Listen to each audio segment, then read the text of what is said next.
तो local WP के साथ हमारा वर्डप्रेस डैशबोर्ड सबके पास रेडी है ना। वर्डप्रेस मेनली जब स्टार्ट हुआ था, it started as a blogging software. तो ब्लॉगिंग के लिए वर्डप्रेस से अच्छा कोई प्लेटफॉर्म है नहीं आज भी। लेकिन ये स्टार्ट हुआ था एज अ ब्लॉगिंग सॉफ्टवेयर, लेकिन आज के टाइम पे आप ई कॉमर्स, इवेंट, सारी वेबसाइट बना सकते। So now it is not treated as a blogging software. You can create any kind of website. कल हम लोगों ने लोकल पे क्रिएट किया था विप्रो से। फॉर एग्जांपल मैं यहाँ से स्टार्ट कर दूं, या जो भी प्रोजेक्ट आप शुरू करते हैं, we can start that site, wait for some time, and then once started W P admin पे जाएंगे ना। W P admin is the dashboard, याद रखिए। बहुत बेसिक है ये वर्डप्रेस का। ओके। डब्ल्यू पी एडमिन हर वर्डप्रेस की साइट के पास रहेगा। तो डैशबोर्ड कॉमन होता है, सेम दिखाई देता है हर जगह पे ना। वेबसाइट बनाने के प्रोसेस में वेबसाइट के ऊपर क्या होती हैं चीजें, इसको समझते हैं। ठीक है, वेबसाइट में होता क्या है। कोई भी वेबसाइट आप बना रहे हैं, it is going to have pages. About का पेज, सर्विसेज, कॉन्टैक्ट, अलग अलग पेजेस। इसके अलावा वेबसाइट के अंदर कुछ फीचर्स होते हैं, जैसे ब्लॉग का फीचर। वेबसाइट में ब्लॉग का फीचर होगा। कुछ वेबसाइट में होता है, कुछ वेबसाइट में नहीं होता। एज अ डिजिटल मार्केटर ये आप जान के चलिए कि every website should have a, every website. अगर उसको थोड़ा बहुत इंटरनेट से उम्मीद है कि लोग मेरे यहाँ आए, तो उनको ब्लॉग रखना चाहिए। ये ब्लॉग आपको कई तरीके से हेल्प करता है वेबसाइट को ट्रैफिक लाने में ना। वेबसाइट में डिजाइन जो है वो लगभग इस तरीके से होती है। यहाँ पे आएगा लोगो, यहाँ पे आएगा मेन्यू, नीचे में ये एरिया में एक बड़ा सा, मान लीजिए फॉर एग्जांपल एक इमेज रहा, यहाँ पे एक बड़ा सा टेक्स्ट लिखा हुआ है, यहाँ पे एक बटन है, यहाँ सर्विसेज लिखा हुआ है, हमारे सर्विसेज हाईलाइट किए जा रहे हैं, कुछ इस तरीके से, है ना। कुछ इस तरीके से होता है। वेबसाइट के ऊपर पेजेस जो होते हैं, एक होता है मेन पेज। जैसे स्टेंज.com ओपन किया तो मेन पेज खुल जाएगा, मेन पेज। उसको होम पेज भी बोलते हैं। सो होम पेज का मतलब मेन पेज, जो आपकी वेबसाइट ओपन हुई और खुल जाता है, that is called home page. ठीक है। तो main page, home page, front page, तीनों इसी के नाम है। Main page, home page, front page. उसके अलावा बाकी के सारे पेजेस हैं, प्लस ब्लॉग का सेक्शन है। मेनली इतनी चीजें होती हैं। अगर ई कॉमर्स है तो प्रोडक्ट के पेजेस होंगे, ई कॉमर्स नहीं है तो प्रोडक्ट जरूरत नहीं है। राइट। किसी भी वेबसाइट में एक कॉन्टैक्ट फॉर्म होता है, या कॉन्टैक्ट का पेज, उसके ऊपर फॉर्म रहेगा। ये जनरली होता ही है ना। और उसके अलावा फिर अगर बहुत अच्छी वेबसाइट है तो उसमें कुछ फंक्शनैलिटीज होंगी, कुछ चीजें आएंगी। ठीक है। कभी भी आपको वेबसाइट का प्रोजेक्ट मिले तो काम कैसे करना है। यूजुअली लोग बहुत बड़ी गलती करते हैं, वेबसाइट मिला, प्रोजेक्ट सीधा बनाना शुरू कर दिया। वेबसाइट बनाना पूरे प्रोजेक्ट का मात्र 30% काम है। 30%। बाकी के 70% बहुत इंपॉर्टेंट है। नहीं तो वेबसाइट का प्रोजेक्ट सर का दर्द बन जाएगा। कोई भी डिजाइन का प्रोजेक्ट सर का दर्द बन जाएगा अगर आपने सही से प्रोसेस नहीं फुलफिल किया। इसको आप ऐसे समझिए, then we will start designing. Website का अगर प्रोजेक्ट मुझे मिलता है, ठीक है, तो सबसे पहला होगा, मान लीजिए ये मेरी क्लाइंट है, हम दोनों बात कर रहे हैं, तो पहला मेरा काम होगा इनसे सारे रिक्वायरमेंट्स लेना। तो requirement document is your first thing. Requirement document, requirement document हम बनाएंगे जिसमें क्लाइंट ने हमें सारे रिक्वायरमेंट्स बताया कि उसे क्या चाहिए। इसको हम फंक्शनल डॉक्यूमेंट भी बोलते हैं, है ना। Functional document.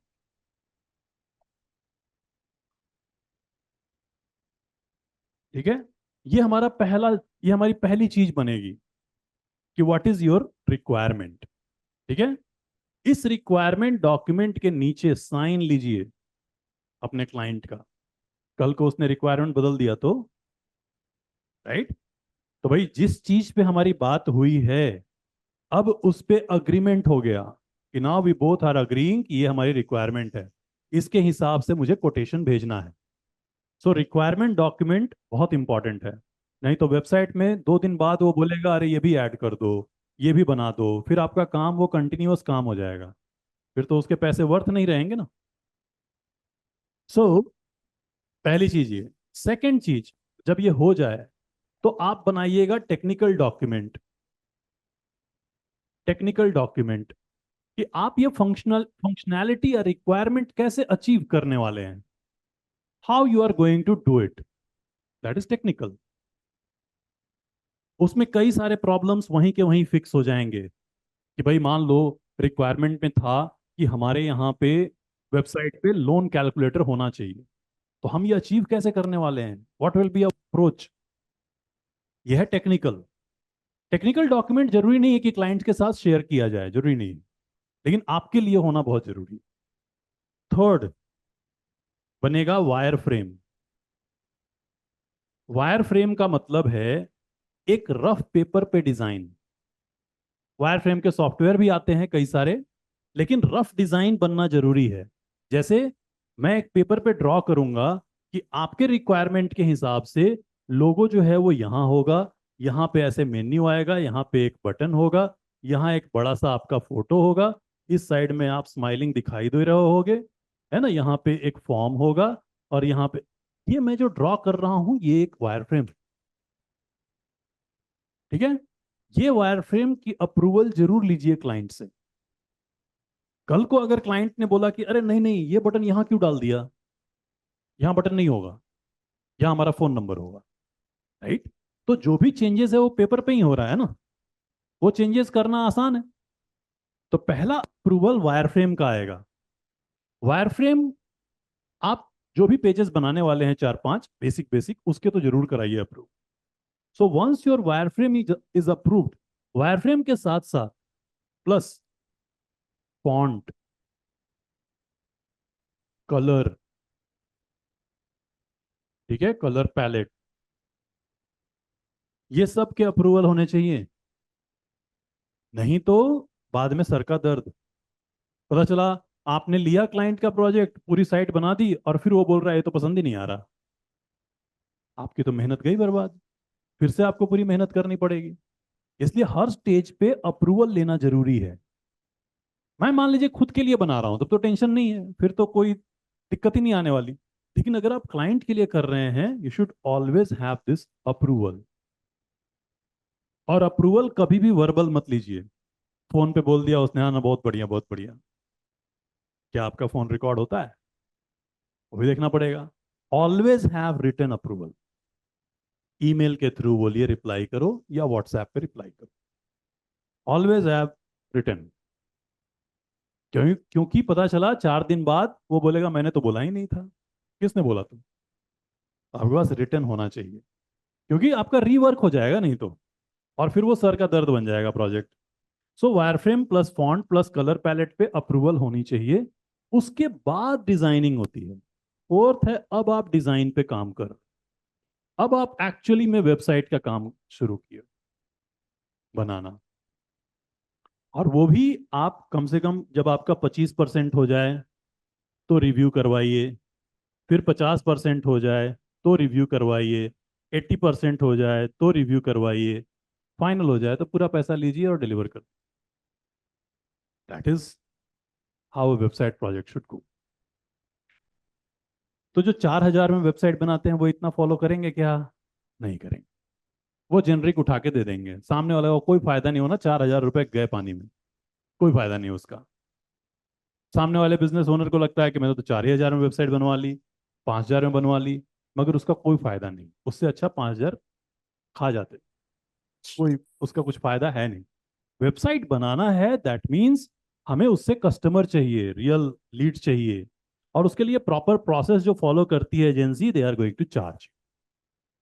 और इससे स्मूथ होता है काम, स्मूथ हो जाएगा, कंप्लीट हो जाएगा टाइम पे। किसी भी वेबसाइट के प्रोजेक्ट को, चाहे वो छोटा हो या बड़ा हो, मिनिमम आप कभी भी किसी क्लाइंट को कोट कर रहे हैं minimum delivery time 15 to 20 days का रखिए। भले ही आपको लगेगा अभी 3 दिन बाद कि ये तो वेबसाइट हम 3 ही दिन में बना दें, 2 दिन में बना दें, फिर भी उसको कमिट करते समय 15 to 20 डेज का टाइम लीजिए। क्योंकि आपने सिर्फ अभी क्या किया, बनाने का टाइम सोचा है, रिव्यू चेंजेस तो सोचे ही नहीं, डिस्कशन तो सोचे ही नहीं, अगर उसके चेंजेस आ गए उसे इंप्लीमेंट करना तो सोचा ही नहीं। तो जब आप प्रैक्टिकली काम करना शुरू करते हैं किसी क्लाइंट के लिए, मिनिमम जो टाइम आप मांगिए उससे वो 15 to 20 डेज तो होना ही चाहिए। That is minimum. Complex website है तो 1 महीने से ऊपर। भले ही आपका काम 4 ही दिन का है, क्योंकि अगर आप मेरा काम 2 दिन में करके दे दीजिएगा तो मेरे दिमाग में पहला क्वेश्चन उठेगा, यार इतना पैसा क्यों दूं, 2 ही दिन तो दिया है इसने, है ना। तो सेल्स के एंगल से भी थोड़ा सोचिए, और उस एंगल से आपको थोड़ी वर्दीनेस दिखानी पड़ेगी। हाँ सर, काम तो बहुत है मेरे पास, टाइम तो नहीं है, बट आपके लिए 2 वीक में करता हूँ, है ना। इससे आप नेगोशिएट करने के स्टेज पे होंगे। आप बोलोगे नहीं नहीं मैं 3 दिन में कर दूंगा, बोलेगा 3 दिन में कर ही रहे हो तो पैसे कम करो, तो बहुत हो गया ना फिर। ऐसे आपको पकड़ेंगे। So always show your. देखिए, आप में से जो लोग फ्रीलांसिंग करेंगे ना, ये आप जान लो कि लोग आपको पे कब करते हैं, जब सप्लाई और डिमांड में गैप होता है। ठीक है। अगर सप्लाई बहुत ज़्यादा है, जैसे मान लो इस बार प्याज बहुत पैदा हुआ, तो मार्केट में प्याज का रेट कम हो जाएगा, कि सप्लाई इतनी ज़्यादा है कि प्राइस कम हो जाएगी। आप सप्लाई को होल्ड करते हो। होल्ड मतलब आपकी अवेलेबिलिटी, फ्रीलांसिंग में आपकी वही प्राइसिंग है, आप कितने अवेलेबल हो, है ना। तो अगर आप अपनी अवेलेबिलिटी को थोड़ा होल्ड करोगे, बोलोगे कि मैं आपका प्रोजेक्ट लूंगा लेकिन स्टार्ट करूंगा अगले महीने के 20 तारीख से, उससे पहले I am busy, that shows कि there are other people who are trusting you and you are delivering their projects, आपकी वैल्यूएशन बढ़ेगी, है ना। हाँ, ऐसा ही मत बोलो कि मैं 3 महीने बाद शुरू करूंगा, फिर बहुत ज्यादा हो गया फिर वो कहीं और से करवा लेगा। ऐसा दो जिसमें कि उसको फीलिंग आए, यार इसी से करवाना चाहिए, जब इतना कुछ है तो कुछ तो होगी बात, है ना। सो थोड़ी अवेलेबिलिटी आपको रोक के रहनी चाहिए, रखनी चाहिए। और बताते समय भी कम से कम ऐसा दीजिए, जैसे ये स्विगी वाले करते हैं ना, स्विगी वाले बोलेंगे 30 मिनट में आएगा सामान, खुद ही 20 मिनट में डिलीवर करके बोलेंगे देखो हमने कितना अच्छा काम किया। तो जो इंसान होता है ना रिसीव कर रहा, उसको लगता है वाह ये तो सच में बहुत फास्ट है। एक्चुअली में वो डिस्टेंस 20 ही मिनट का था, मगर शुरुआत में उसने ज्यादा दिखलाया, ताकि आपके जो एक्सपेक्टेशन है वो अकॉर्डिंगली सेट। ठीक है। सो वेबसाइट बनाने में ये प्रोसेस आप लोग जरूर फॉलो करिएगा, नहीं तो 10,000 15,000 रुपए भी जो मिलेंगे वो सर का दर्द बन जाएगा। जैसे आप सोचिए कि एक प्रोजेक्ट आपने कमिट किया और आपको 20,000 मिलने वाले हैं। ठीक है। ये 20,000 के लिए आप 7 दिन काम करने वाले हैं, काम खींच के हो गया 21 दिन का। ये 20,000 की वैल्यू कम हो गई ना अब, खींचता गया, वो खींचता खींचता 21 दिन से चल रहा है। अब उस 20,000 की वो आपको 20,000 कम लगने लगेंगे। और मान लो उसमें भी डिलीवर नहीं हुआ, 40 दिन खींच गया, अब ये 20,000 की वैल्यू बिल्कुल नहीं रहेगी। राइट। तो ये सब टाइम डिपेंडेंट है। तो कभी भी आप प्रोजेक्ट लीजिए तो टाइम की वैल्यू बहुत इंपॉर्टेंट है यहाँ पे।